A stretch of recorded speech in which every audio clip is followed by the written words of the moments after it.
ఆంధ్రప్రదేశ్ లో ఉన్న ప్రసిద్ధ పుణ్యక్షేత్రాల్లో మంత్రాలయం కూడా ఒకటి. తుంగభద్ర నది తీరంలో ఉన్న ఈ మంత్రాలయంలో శ్రీ రాఘవేంద్ర స్వామి మఠం ఉంటుంది. ఈ వీడియోలో నేను ఈ ఆలయం గురించి మాక్సిమం ఇన్ఫర్మేషన్ చెప్పడంతో పాటు అన్ని విజువల్స్ ని నేను చూపిస్తాను. ఇక్కడ స్టే చేయడానికి దేవస్థానం రూమ్స్ చాలా ఉంటాయి. ఆన్లైన్ లో బుక్ చేసుకోవాలి. బుకింగ్ లింక్ ని నేను డిస్క్రిప్షన్ లో షేర్ చేస్తాను. కానీ 15 days to 1 month ముందే రూమ్ బుక్ చేసుకోవాల్సి ఉంటుంది. అవైలబిలిటీని బట్టి ఆఫ్లైన్ లో కూడా దేవస్థానం రూమ్స్ ఇస్తారు. దేవస్థానం రూమ్స్ తో పాటు ప్రైవేట్ లాడ్జెస్ కూడా చాలా ఉంటాయి.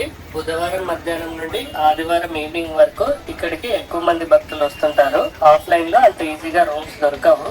మంత్రాలయం చిన్న టౌన్, సో మీరు ఎక్కడ రూమ్ తీసుకున్నా బై వాక్ ఆలయాన్ని చేరుకోవచ్చు. ఇది ఆలయం ముందున్న ప్రవేశ ద్వారం. ఈ ద్వారానికి రైట్ సైడ్ లో రాఘవేంద్ర స్వామిని అలాగే శ్రీరాముని విగ్రహాలను మనం చూడొచ్చు. రాఘవేంద్ర స్వామి విష్ణు భక్తుడు, శ్రీరాముడు కూడా విష్ణుమూర్తి దశావతారంలో ఒకటి. ముఖద్వారం దాటగానే కనిపించే వ్యూ ఇది. ఒకప్పుడు ఇక్కడ పార్క్ లాగా ఉండేది. ఇప్పుడు ఈ ప్లేస్ ని చాలా విశాలంగా ఎక్స్పాండ్ చేశారు.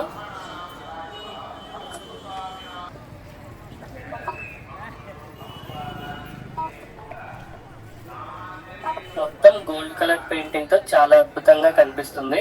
నైట్ టైం కూడా లైటింగ్ తో చాలా కలర్ఫుల్ గా ఉంటుంది. ఆ విజువల్స్ ని కూడా నేను మీకు చూపిస్తాను. ఈ రాఘవేంద్ర స్వామి మఠం టైమింగ్స్ వచ్చేసి మార్నింగ్ 6 AM to 2 PM, తర్వాత 2 to 4 బ్రేక్ ఉంటుంది. మళ్ళీ ఈవినింగ్ 4 నుండి 9 వరకు మనం దర్శనం చేసుకోవచ్చు. ఇవాళ గురువారం కావటం వల్ల చాలా మంది భక్తులు ఇక్కడ ఉన్నారు. ఇప్పుడు టైం 1 o'clock అవుతుంది.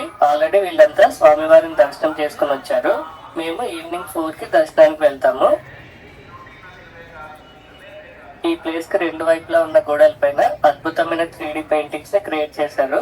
ఇక్కడ విష్ణుమూర్తి దశావతారాలతో పాటు పురాణాలకు సంబంధించిన కొన్ని పెయింటింగ్స్ ని మనం చూడొచ్చు. నేను ఇక్కడ ఉన్న పెయింటింగ్స్ అన్నింటినీ వీడియో తీశాను. ప్రతిరోజు యావరేజ్ గా 10,000 మంది భక్తులు ఈ మఠానికి వస్తారు. గురువారం రోజు దాదాపు 30,000 నుండి 50,000 మంది భక్తులు ఇక్కడికి వస్తారు. ప్రస్తుతం ఏపీలో అలాగే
కర్ణాటకలో లేడీస్ కి ఫ్రీ బస్సెస్ కావటం వల్ల ఇక్కడికి వచ్చే భక్తుల సంఖ్య డబల్ అయిందనేసి ఇక్కడ వారు చెప్తున్నారు.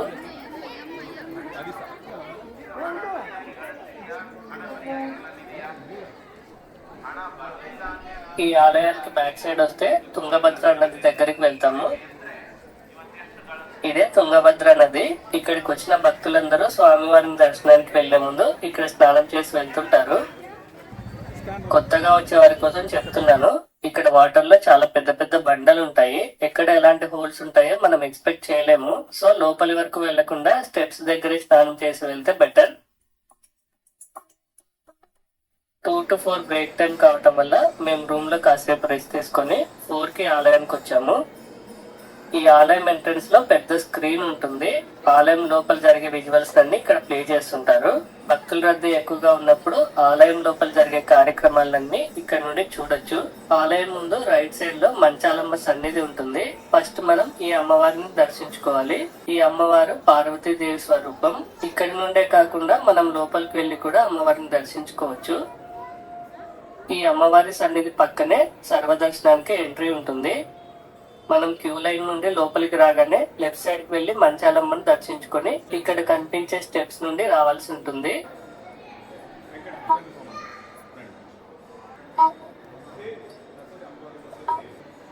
తర్వాత ఈస్ట్ ద్వారం నుండి గర్భాలయంలోకి ఎంటర్ అవుతాము.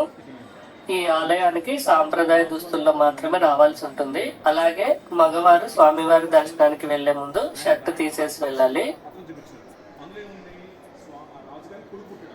ఫస్ట్ మనము స్వామివారి ముందర ఉన్న ఆంజనేయ స్వామిని దర్శించుకుంటాము.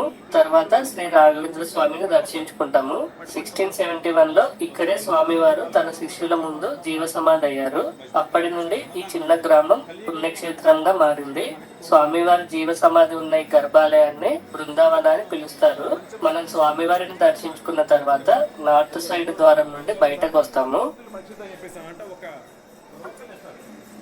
బయటకు వచ్చాక ఎదురుగా అర్చకులు మనకు తీర్థ పాదోదకము అలాగే మంత్రాక్షంతలు ఇస్తారు. ఈ ఆలయంలో ప్రతిరోజు సాయంత్రం 7 గంటలకి స్వామివారి ఉత్సవమూర్తిని కొన్ని రకాల రథాలపైన ఊరేగిస్తారు. కానీ గురువారం నాడు ఈ ఆలయంలో ఉన్న అన్ని రథాలపైన స్వామివారిని ఊరేగిస్తారు. అందుకే మేము ఈ రోజు ఇక్కడికి వచ్చాము.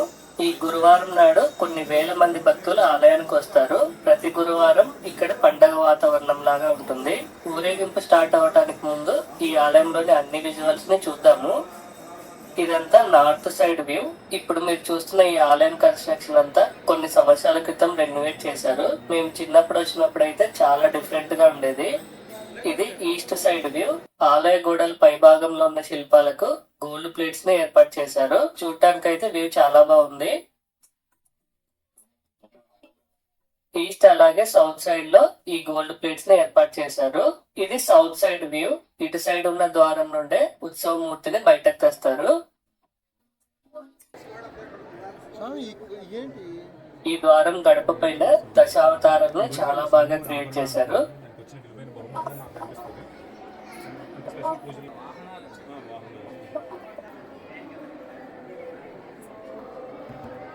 ద్వారం పైన లక్ష్మీదేవి. చివరిగా ఇదే ఈ బృందావనం వెస్ట్ సైడ్ వ్యూ.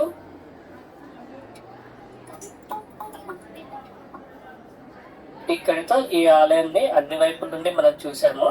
అలాగే ఈ ఆలయం నార్త్ సైడ్ లో ఉన్న ప్రాంగణం డిస్ప్లేలో కొన్ని ప్రతిమలను ఉంచారు. వాటిని కూడా చూడండి.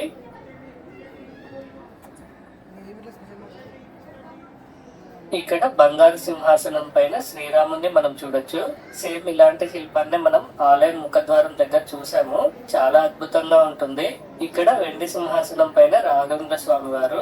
ఇలా ఇక్కడ చాలా ఉంటాయి. ఇవన్నీ స్వామివారికి భక్తులు కానుకగా ఇచ్చినవి అని అనుకుంటున్నాను. నమస్తే, నా పేరు కృష్ణ.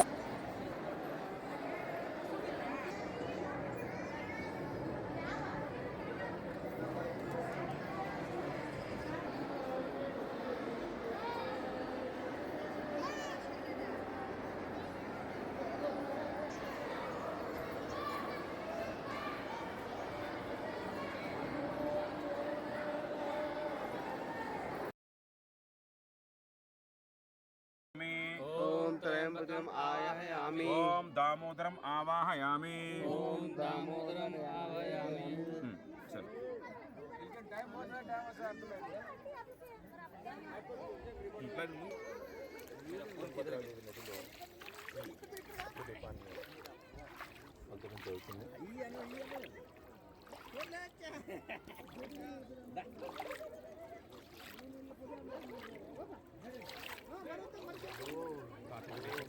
సకల పాపహరం కార్తీక మాసంలో భాగంగా ఈ కార్తీక దామోదర దీపాన్ని ఇక్కడ मेरा ज़्यादा देर तक चलता है.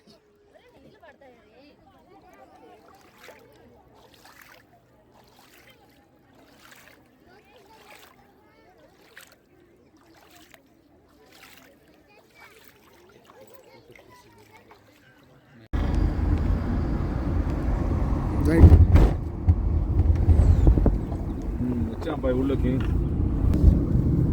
మంత్రాలయం